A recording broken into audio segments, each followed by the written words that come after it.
Then I ended up going from there to TAFE, and then I lasted 2 weeks in TAFE, and then I ended up bashing someone in TAFE, and then I'd gotten somebody that had indecently done something to a female, a young girl, and so it's this protected thing that I it's part of who you are. And it's like I couldn't hold it back. So I knew that something that old mate did something to this girl, and so then old mate, he was a lot older, and he'd done something indecent to this girl, and there was a bit of thing there. So I didn't last too long in TAFE. It was 2 weeks, and then I ended up catching old mate at the train station. Somehow the doors got locked at the train station, and we were the only two in there. And then anyway, that ended up coming out, and then I got in a bit of trouble for that. And then it come out, and then ended up then the biggest thing, I think, me and my little, as I said, I've spoken before openly about it, and I'm sort of my little brother, he at the time, he might have been 2 or something, Jack, and I think I was 16. And then we'd end up walking along, and these blokes drove past in a car, and they're throwing a water bomb out the window, hit him in the head. My old man's waiting across the road, and as I said, my old man, because he's from that old school, right? And he's like, get the fuck in the car now. So then we ended up bloody chasing after these people, and then it was just a fight that went bad. It went bad, and it's come back and bit me later on. But at the same time, I think all these things that have happened, I think everything happens for a reason. And so I ended up getting in a lot of trouble for that. They're trying to say, well, they're trying to do me for attempt.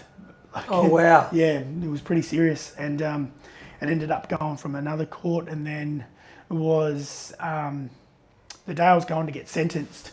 I was sitting there, and I'd come out of the I was ready to go, and I had Adidas trackies on, had a Nike shirt, had a shaved head. I really did not care. I knew I was going to jail.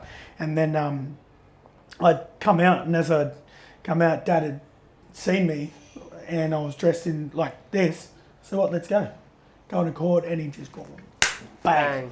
And then I was like, I had a busted eye, and I was like busted eye, busted nose, and I was like on the ground like crying. I was like, what the heck? He said, he said, go in there and you put my suit on. He gave me this old cardboard bloody suit, but it did not fit. It was down to here. As this old cardboard suit. But the thing is, but it was his old suit, like this grey, looked like, honestly, but it was carpet. And then I was the first kid there on the thing for my sentencing. I was the first kid there. It was 100 degrees. My dad wouldn't even let me take the jacket off. I was sweating, and I was like sitting there, like, you be respectful, like that's where I was talking about the old school, the old school mentality of like, and that's how it was. He said, mate, you're going here. You need to dress properly. Yeah. We're going to go here, you're going to do this, and then we're going there, and then I sat, and then before I'd walked into the courthouse, there was another kid just about getting sentenced. So I had to go to Port Kembla Children's Court, and this Judge McRoberts, he was demon. He was like, any Koori kids, but like, I guess any kid's mucking up, but yeah, gone. And you then just felt you knew you were gone. If you had him, you were gone. And then I knew I was going. I thought I did the wrong thing. I beat up a couple of fellas here, and then old mate didn't end up so well.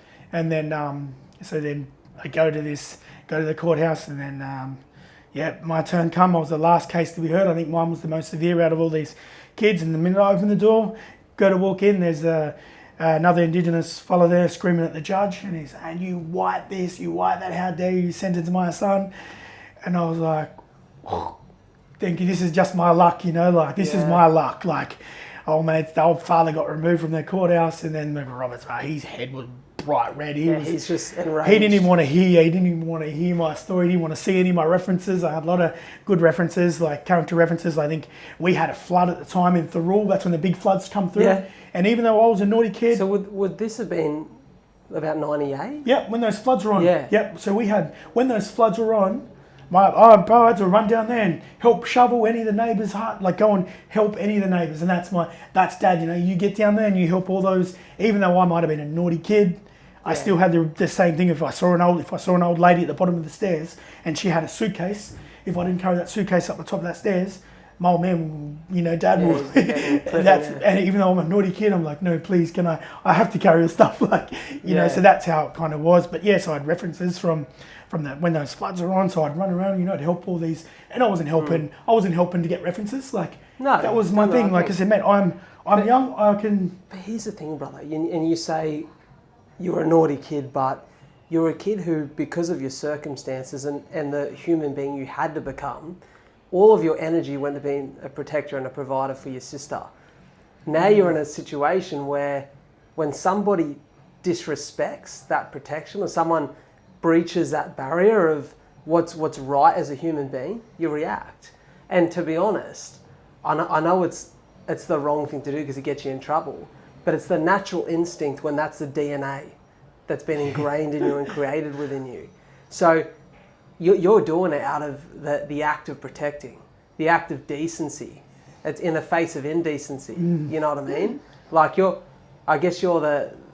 being the hero of the situation, which doesn't end well for you because of the nature of those circumstances and times, but it's part of what's made you who you are. It's part of who you had to be to survive. Yeah.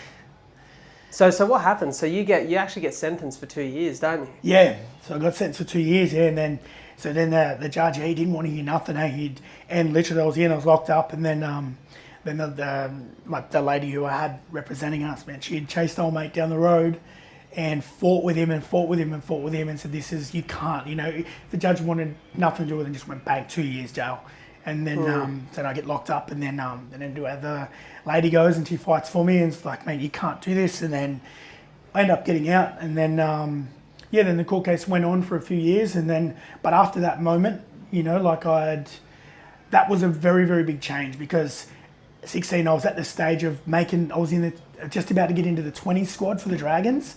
And so I was Harold Jersey Flag then. I think I was just coming into it, and then they had gone to court for a sort of help me with letters, and then I ended up fighting it a bit more, and then it come out and ended up doing community service and whatnot. And then I ended up doing a few other things, and but you know, I got off everything, but I ended up I still paid.